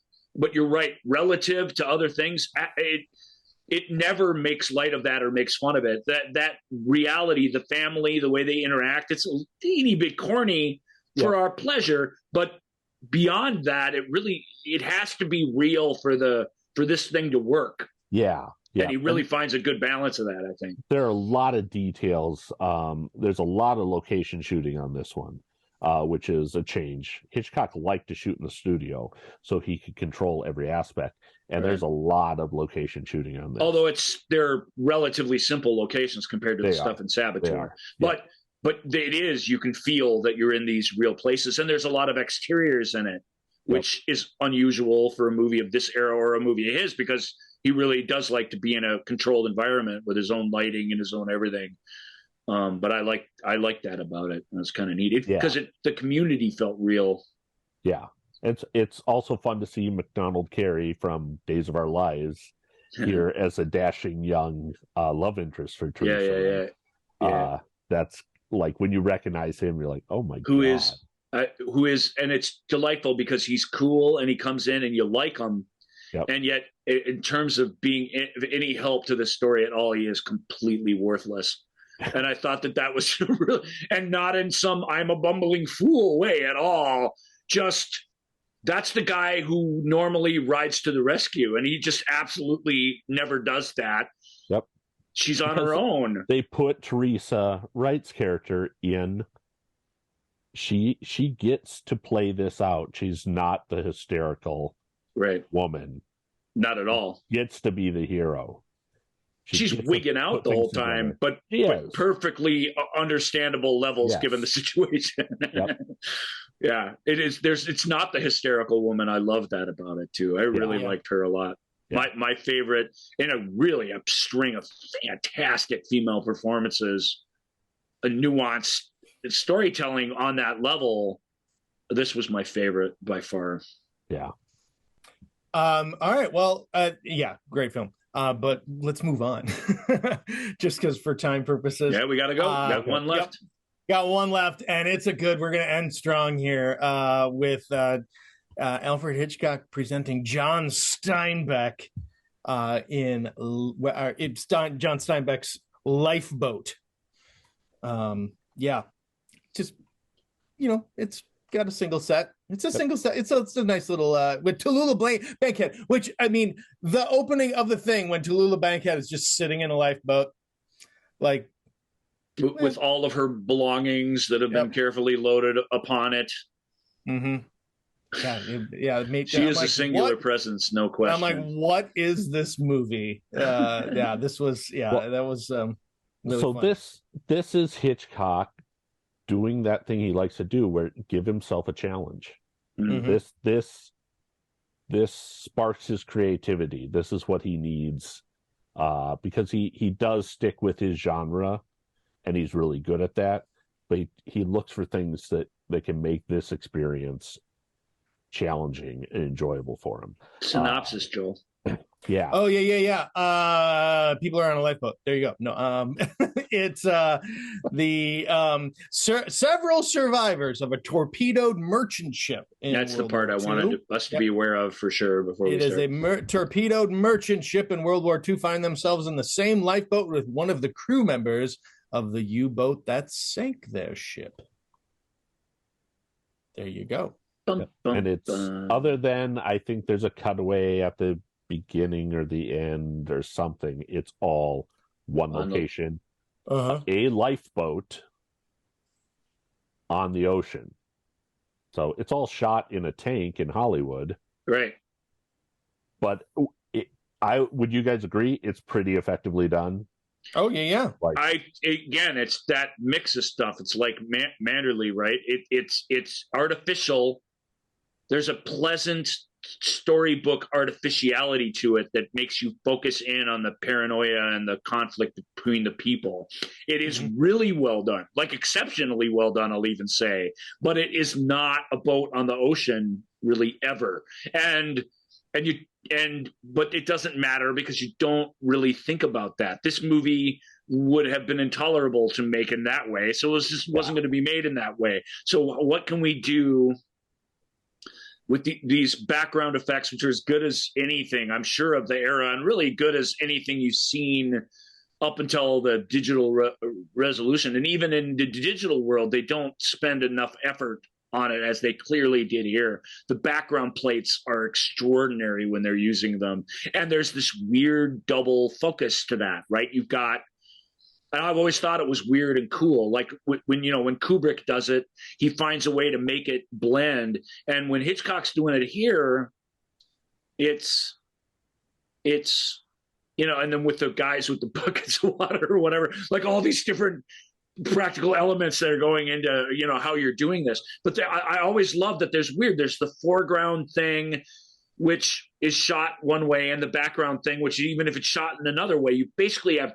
you're looking at two cameras ideas doing different things at different times, and it always feels like it has this strange otherworldly level to what's going on in the background. So just visually, Lifeboat, which is only has one, you only ever in the boat from one angle. He doesn't even turn the boat around. You only ever see it from the starboard side, ever. And the back of the boat is always to your right when you're watching the movie, and the bow is always to the left. And that's it. You come around, but you don't. Right. He doesn't spin the boat around or do any tricks like that. It's so you'd think it'd be like a play, but it isn't. He cuts to scenes between two people in the boat when everybody else is right here in the boat, and you feel like you're alone with them. Yep. And when he wants you to feel like they're all there getting in each other's business, you feel that. Like he's the master manipulator. And this film is, I mean, I don't know how great I don't want to be ripping on Steinbeck or anything. To me, what this movie's missing is some huge twist. And I was expecting it, and when it didn't happen, I felt almost let down by it from a plot standpoint. Because I really thought one of these guys did it. I don't think it's the German. That's too easy. But of course, this was made during or just after World War II anyway, right? Yeah, it's 1944, so we're still in the war. Yeah. Mm-hmm. I don't know. There's so much to like about it. And the other thing I'll say that's just the technical stuff, but the technical stuff alone is so, like I say, I don't, it's not like perfectly blended or anything, but that's not really the point. It's artfully done. It's embracing the artifice for art's sake, and just being like probably the only guy who could have made this movie at this time. You feel that. You feel the specialness of it. The other thing I loved about it, obviously, it's a true, unlike anything. I don't think any of these count as this. This is a true, it's got its focal points from a stardom standpoint, but it is a true ensemble picture with where when you look at the poster, this is very unusual. You look at the poster and there's like 12 names on it. They call everybody out, all the principals. Yeah. Because you can't say that one is more or less important than another. And that's neat. I really, really like that. I get that Tallulah, her name's bigger than the rest of their names. Yeah. And she definitely takes stage, but she's, in the end, she's no more important cog in this little thing than anybody else is. And I think that's really very satisfying too. So yeah. Even Canada Lee is on the because they're all, it's an ensemble, and the ensemble should be represented. I love when I looked at the poster, I love to see that, because I really do think for that era, that's unusual. You don't see the seventh person down the list, like you did in later years. The what I find really fascinating about this one is how visually dynamic it is, giving that limitation. Yeah. He knows where to point the camera for everything. Just exactly the right place to, like you said, at times you almost feel like they're in another room over here. Right. But they're not. They're all there. But he accomplishes that feel of it. So when they're talking, just the two of them, and it's intimate conversation, you feel like they're having that without moving them off of this boat. Hume Cronin again in a really great it's almost a more, I don't know. Hume Cronin's just really, really good. It's a similar kind of performance to the other guy. He doesn't ever play anything, especially as a young man. He never really comes at you straight on. He's just very clever and interesting actor. That's about the best compliment I can give an actor. Always making an interesting choice that nevertheless doesn't subvert any of what's required of him in the story. And the other guy, of all the people in it, the other guy I really want to mention is that I don't know who the actor is, but the angry sailor guy, the dancer. Is that right? Gonna lose his leg. That one. Yeah. The one he basically is the. This is the guy who's going to cause all the problem on this thing, basically. Yeah, William Bendix is the actor, and the way the relationships change. Mm-hmm. He's great in it. I mean, because that's a more showy role, so he should be good. But he really is good. You don't feel like he's there to cause a ruckus. You feel like this is a guy going through something.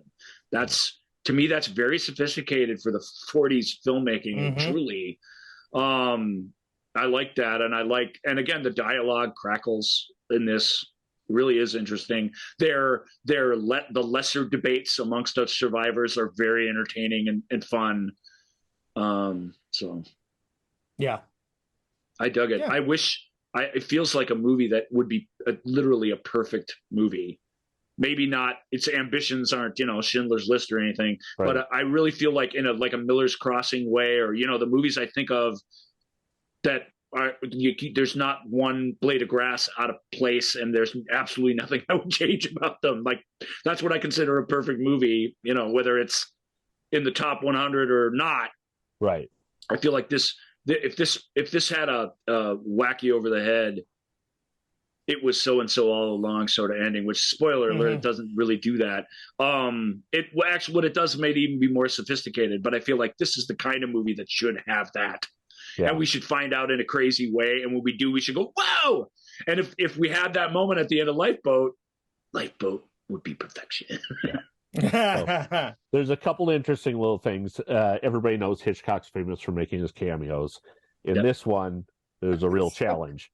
So he's on, I think it's a newspaper, so wonderfully right? Dumb. Yeah. Before and after weight loss photos. The art is a little too crisp. It's it's just crisp enough where you're going, there it is. Yep. And throughout time and history and on the screen, it probably wasn't. I really think it's the 1080p restored version calls out some of those incongruities in the effects. True, but you're not wrong. True. It just absolutely jumps out at you, which is great, because so good. I'm not looking for his cameos, and I don't really care where they are, and so I miss almost all of them, and that was a fun one to go. Yep. And then most of the cast got motion sickness at some point. Most of them got pneumonia at some point from spending so much time in this cold water tank. Yikes. Tallulah Bankhead got it twice, I guess. Wow. And then there's an interesting story about Tallulah Bankhead, who was famous for not wearing underwear. And this was brought to Hitch's attention, and he's basically said, I'm not sure what to do about that. I don't know if it's costume, makeup, or hairdressing that I should, what department I should bring that. If I were her and had that big thing to wear, I'd have a scuba suit on underneath that. Yeah. Oh, boy. And of course, I think this is the one, kind of a famous inside story. I believe it's Mary Anderson or something, who is like, asks Hitchcock which is her best side, and he's like, my darling, you're sitting on it. And, yeah. And yikes. So yeah, lots of Hitch lore in this one. Yeah. All right, gang. That's Hitchcock Coming to America. Yeah.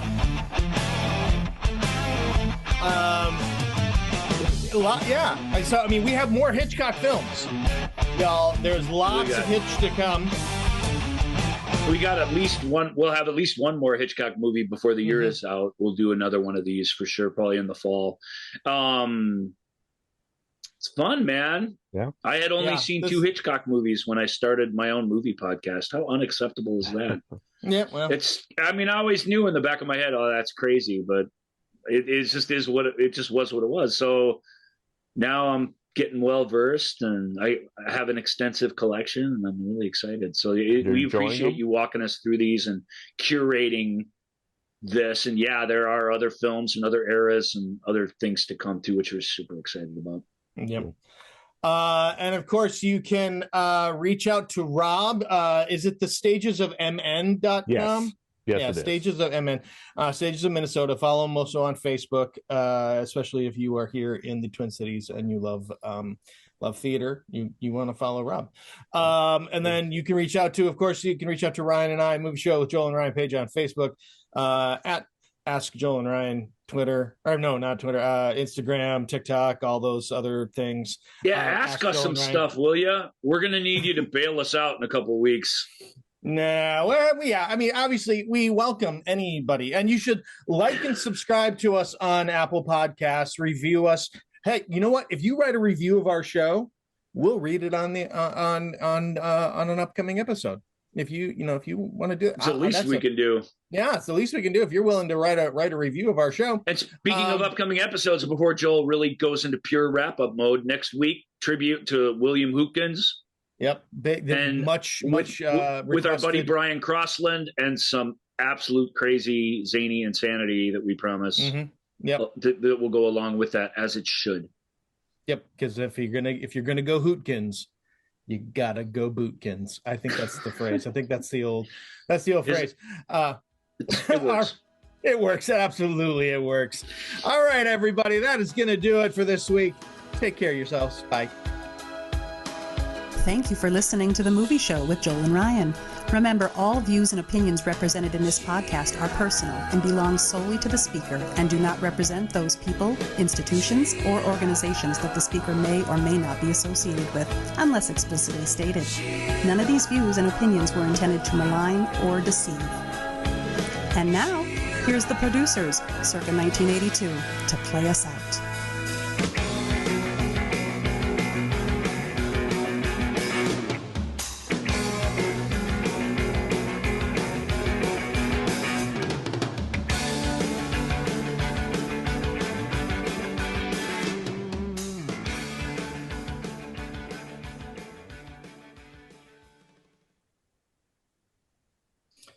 It was the Selznick International Pictures Administration building. Yeah, it felt like an office building, but it just felt like so weird. It felt like a weird, like a stately office. Yeah. And that somehow became the trademark of a stately Confederate office building is what it felt like to me.